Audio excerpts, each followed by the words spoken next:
ഒരു ചോദ്യം, ലോകത്ത് എത്ര ആൾക്കാരുണ്ടാകും? എല്ലാവർക്കും അറിയാം അല്ലേ? ഏകദേശം 8.1 ബില്യൺ ആളുകൾ, അതായത് 810 കോടി ആളുകൾ. എന്നാൽ മറ്റൊരു ചോദ്യം, ലോകത്ത് എത്ര ഉറുമ്പുകൾ ഉണ്ടാകും? ഏകദേശം 20 ക്വാഡ്രില്യൺ ഉറുമ്പുകളുണ്ട് എന്നാണ് കണക്കുകൾ സൂചിപ്പിക്കുന്നത്. ഒരു ക്വാഡ്രില്യൺ എന്ന് പറഞ്ഞാൽ ഒന്നിന് ശേഷം 15 പൂജ്യമുള്ള സംഖ്യ. അതായത് മനുഷ്യരെക്കാൾ ഏകദേശം 1.5 മില്യൺ മടങ്ങ് ഉറുമ്പുകൾ ലോകത്തുണ്ട് എന്നുള്ളതാണ്. ഉറുമ്പുകളെ വളരെ കൗതുകത്തോടു കൂടി നോക്കുന്നവരാണെന്നാണ്. അവയുടെ പ്രത്യേകതകൾ അറിയാത്തവരായിട്ട് ആരും ഉണ്ടാവില്ല. ഉറുമ്പിൻ്റെ ഒരു പ്രത്യേകതയാണ് അതിൻ്റെ ശരീരഭാരത്തേക്കാൾ 50 മടങ്ങ് ഭാരമുള്ള വസ്തുക്കൾ അനായാസം പൊക്കിക്കൊണ്ട് പോകാൻ പറ്റും. എന്നാൽ നമുക്കോ, ഒരു 70 കിലോ ഉള്ള ഒരാൾ 30 കിലോ ഉള്ള ഒരു വെയിറ്റുള്ള സാധനം തന്നെ എടുത്താൽ അയാളുടെ നടു ഓടിയും അല്ലേ? പക്ഷെ ഉറുമ്പുകൾക്ക് അങ്ങനെയല്ല. അതേപോലെ തന്നെ ഉറുമ്പുകളുടെ മറ്റൊരു പ്രത്യേകത എന്താണെന്ന് വെച്ചാൽ അവർ കോളനികളായിട്ടാണ് താമസിക്കുക അല്ലെ? വെൽ ഓർഗനൈസ്ഡ് ആണ്. കാരണം അവരുടെ ജോലിയൊക്കെ വിഭജിച്ച് നൽകി, പിന്നെ വ്യത്യസ്ത ജോലി വ്യത്യസ്ത ആളുകൾക്ക് ഏൽപ്പിച്ചു കൊടുത്ത് വെൽ ഓർഗനൈസ്ഡ് ആയിട്ട് കോളനികളായിട്ടാണ് ഉറുമ്പുകൾ താമസിക്കുന്നത്. നമ്മളത് കാണുന്ന നമ്മുടെ ചുറ്റുപാടുമൊക്കെ നോക്കി നമുക്കത് മനസ്സിലാക്കാൻ പറ്റാവുന്നതാണ്. മറ്റൊരു പ്രത്യേകത എന്താണെന്ന് വെച്ചാൽ ഉറുമ്പുകൾ പ്രത്യേക കെമിക്കൽ ഉപയോഗിച്ച് പരസ്പരം കമ്മ്യൂണിക്കേറ്റ് ചെയ്യുന്നുണ്ട് എന്നുള്ളതാണ്. അതോടൊപ്പം തന്നെ ചില ഉറുമ്പുകൾ കൃഷി ചെയ്യുന്നുണ്ട്. അവർക്ക് ആവശ്യമുള്ള ഭക്ഷണമൊക്കെ കൃഷി ചെയ്തെടുക്കുന്നുണ്ട് എന്നുള്ളതാണ് മനസ്സിലാക്കേണ്ടത്. ലോകത്തെ മുഴുവൻ ഉറുമ്പുകളുടെയും ബയോമാസ് നമ്മൾ എടുത്ത് പരിശോധിച്ചാൽ അത് മനുഷ്യരുടെ ബയോമാസിന് ഏകദേശം തുല്യമായിട്ട് തന്നെ വരും. അത്രയും ഉറുമ്പുകൾ ലോകത്തുണ്ട്. അങ്ങനെ ഒരുപാട് ഉറുമ്പുകളെ കുറിച്ച് കൗതുകകരമായ വാർത്തകൾ നമുക്കറിയാവുന്നതാണ്.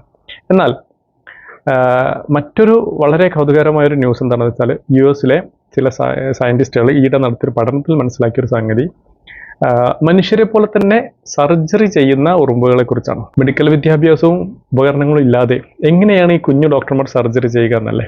അതിനെക്കുറിച്ചാണ് ഇന്നത്തെ ഈ വീഡിയോയിൽ മെഡിക്കൽ സ്കെപ്റ്റിക് ചാനലിൽ നിങ്ങളോടൊപ്പം ഞാൻ സലാഹുദ്ദീൻ.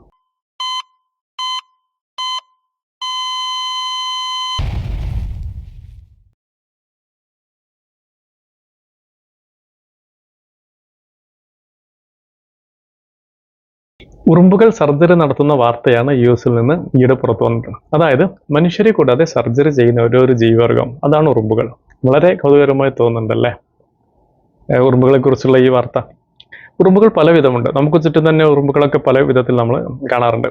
അതിൽ ഈ അമേരിക്കയിലെ ഫ്ലോറിഡയിൽ കണ്ടുവരുന്ന പ്രത്യേകതരം ഉറുമ്പുകളാണ് ഫ്ലോറിഡ കാർപ്പൻറ്റർ ഉറുമ്പുകൾ. അതിന്റെ ശാസ്ത്രീയ നാമം കോമ്പണാറ്റസ് ഫ്ലോറിഡാനസ് എന്നാണ്. ഇവയാണ് തങ്ങളുടെ കൂട്ടത്തിലുള്ള മറ്റു ഉറുമ്പുകൾക്ക് കാലിന് പ്രശ്നം അല്ലെങ്കിൽ ഒരു പരിക്ക് പറ്റിയാൽ അത് ഇൻഫെക്ഷൻ ആവാതിരിക്കാൻ വേണ്ടി ഒന്നുകിൽ കാൽ മുറിച്ചു മാറ്റും അല്ലെങ്കിൽ ക്ലീൻ ആക്കും. ശരീരത്തിന്റെ മറ്റു ഭാഗങ്ങളിലേക്ക് ബാക്ടീരിയൽ ഇൻഫെക്ഷൻ പകരാതിരിക്കാനാണ് ഇങ്ങനെ ചെയ്യുന്നത്. ഇത് ഒരു ചുമ്മാ നേരത്തെ പറഞ്ഞ പോലെ ഒരു കറങ്ങി നടക്കുന്ന ലുങ്കി ന്യൂസ് അല്ല. കൃത്യമായ ശാസ്ത്രീയ പഠനത്തിന്റെ അടിസ്ഥാനത്തിൽ സയന്റിഫിക് ജേണലിൽ പ്രസിദ്ധീകരിച്ച ഒരു പഠനത്തിന്റെ ഭാഗമായിട്ടാണത്. ജർമ്മനിയിലെ പ്രശസ്തമായ വൂൾസ്ബർഗ് യൂണിവേഴ്സിറ്റിയിലെ ബിഹേവിയറൽ എക്കോളജിസ്റ്റും സയന്റിസ്റ്റുമായ ഡോക്ടർ എറിക് ടി ഫ്രാങ്കിന്റെ നേതൃത്വത്തിലാണ് ഈ പഠനം നടന്നത്. അവർ 2024 ജൂലൈ 2 ഈ മാസം കറന്റ് ബയോളജി എന്ന സയന്റിഫിക് ജേണലിലാണ് ഈ ഒരു പഠനം പ്രസിദ്ധീകരിച്ചത്. Wound dependent leg amputation to combat infection in an ant society എന്ന പേരിലാണ് ഇവർ ഈ പഠനം പ്രസിദ്ധീകരിച്ചത്. അവർ ഈ സ്യൂഡോമോണസ് ഒറിഗോൺസ എന്നൊരു ബാക്ടീരിയ, ആ ബാക്ടീരിയ കൊണ്ട് മുറിവിൽ ഇൻഫെക്ഷൻ വരുത്തിയാണ് ഈ ഒരു പഠനം നടത്തിയത്. പഠനത്തിന്റെ ഭാഗമായിട്ട് ലാബിൽ വെച്ചാണ് ഇവർ ഈ ഒരു സംഗതി ചെയ്തത്. ഈ സയന്റിസ്റ്റ് 2018 നടത്തിയ മറ്റൊരു പഠനത്തിൽ ആഫ്രിക്കയിലെ ചില ഉറുമ്പുകൾ അവർ തമ്മിലുള്ള യുദ്ധത്തിൽ പരിക്കു പറ്റിയ യോദ്ധാക്കളെ പരിചരിക്കുന്നതായിട്ട് കണ്ടെത്തിയിരുന്നു. ഇത്തരം ഉറുമ്പുകൾ അവർ ഉൽപ്പാദിപ്പിക്കുന്ന ഒരു പ്രത്യേക തരം ആന്റി മൈക്രോബിയൽ സബ്സ്റ്റൻസ് ഉപയോഗിച്ചിട്ടാണ് ഇത് ചെയ്തിരുന്നത്. എന്നാൽ 2024 നടത്തിയ പഠനത്തിൽ ഈ ഫ്ലോറിഡ കാർപ്പൻറ്റർ എന്ന് പറഞ്ഞ ഉറുമ്പുകൾക്ക് ഇത്തരം ആന്റി മൈക്രോബിയൽ സബ്സ്റ്റൻസ് ഉൽപ്പാദിപ്പിക്കാനുള്ള കഴിവില്ല എന്ന് മനസ്സിലാക്കിയിരുന്നു.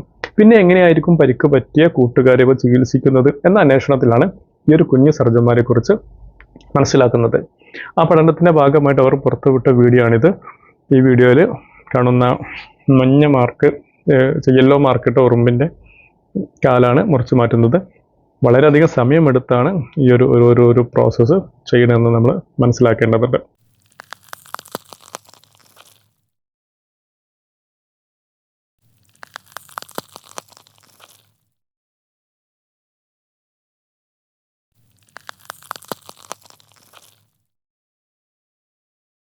ഇവിടെ ഒരു രസകരമായ കാര്യം എന്താണെന്ന് വെച്ചാൽ 2 തരത്തിലുള്ള പരിക്കുകൾ ഇവർ ചികിത്സിക്കുന്നതാണ്.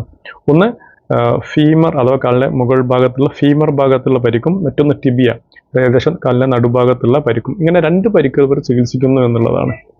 ഉറുമ്പിൻ്റെ കാലിൻ്റെ ചിത്രമാണിത്. ഇതിൽ മുകൾ ഭാഗത്ത് കാണിച്ചതാണ് ഫീമർ, താഴ്ഭാഗത്ത് ടിബിയ കാണിച്ചിരിക്കുന്നു. ഈ വീഡിയോ കാണുന്നവർക്ക് കൂടുതൽ വ്യക്തമായി മനസ്സിലാക്കാൻ ആണ് ഈ ഒരു പിക്ചർ. ഇത് അവരുടെ പഠനത്തിൽ തന്നെ ചേർത്തിയ ഒരു ചിത്രമാണിത്.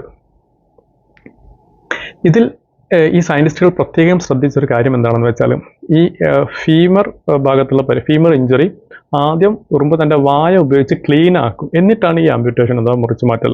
കുറേ നേരം കടിച്ചാണ് ഇങ്ങനെ ചെയ്യുന്നത്, അല്ലെങ്കിൽ ഇൻഫെക്ഷൻ ശരീരത്തിൻ്റെ മറ്റു ഭാഗങ്ങളിലേക്ക് പകരും. എന്നാൽ ഈ ടിബിയ ഭാഗത്താണെങ്കിൽ അത് ഈ മുറിച്ചു മാറ്റാതെ ആംപ്യൂട്ടേഷൻ നടത്താതെ ജസ്റ്റ് ക്ലീൻ ചെയ്യൽ മാത്രമാണ് ചെയ്യുന്നത്. ഇങ്ങനെ ഈ കുഞ്ഞു സർജന്മാരുടെ സർജറിക്ക് ശേഷം ജീവൻ രക്ഷപ്പെടുന്ന ഉറുമ്പുകളുടെ കണക്ക് വിവരം അഥവാ സർവൈവൽ റേറ്റ് ഈ സയൻറ്റിസ്റ്റുകൾ രേഖപ്പെടുത്തിയിട്ടുണ്ട്. അതായത് ഫീമർ ഇഞ്ചുറീസ് ഉള്ള ഭാഗത്ത് സർജറി നടത്തിയ ഉറുമ്പുകൾ ഇത്തരം സർജറി ഇല്ലാതെ രക്ഷപ്പെടാനുള്ള സാധ്യത 40% താഴെ ആയിരുന്നെങ്കിൽ സർജറിക്ക് ശേഷം അത് 90 മുതൽ 95% വരെയാണ്. ഇത് കാൽ മുറിച്ച് മാറ്റിയതിലുള്ള കണക്കാണ്. ഇതുപോലെ ടിബിയ ഭാഗത്ത് സർജറി നടത്തിയാൽ 15% സർവൈവൽ റേറ്റിൽ നിന്ന് 75% ഉയർന്നു എന്നാണ് ഈ കണക്കുകൾ സൂചിപ്പിക്കുന്നത്. ഇവർ ഈ ഇൻഫെക്ഷന് കാരണമായ ബാക്ടീരിയ എക്സ്ട്രാക്ട് ചെയ്ത് അതിൻ്റെ DNA ഒക്കെ എടുത്ത് പരിശോധിച്ചു. അവർ ബാക്ടീരിയൽ ലോഡ്, പാത്തോളജിക്കൽ ലോഡൊക്കെ പരിശോധിച്ചിട്ടാണ് എത്രത്തോളം ഇൻഫെക്ഷൻ കുറയുന്നു എന്ന് മനസ്സിലാക്കിയത്.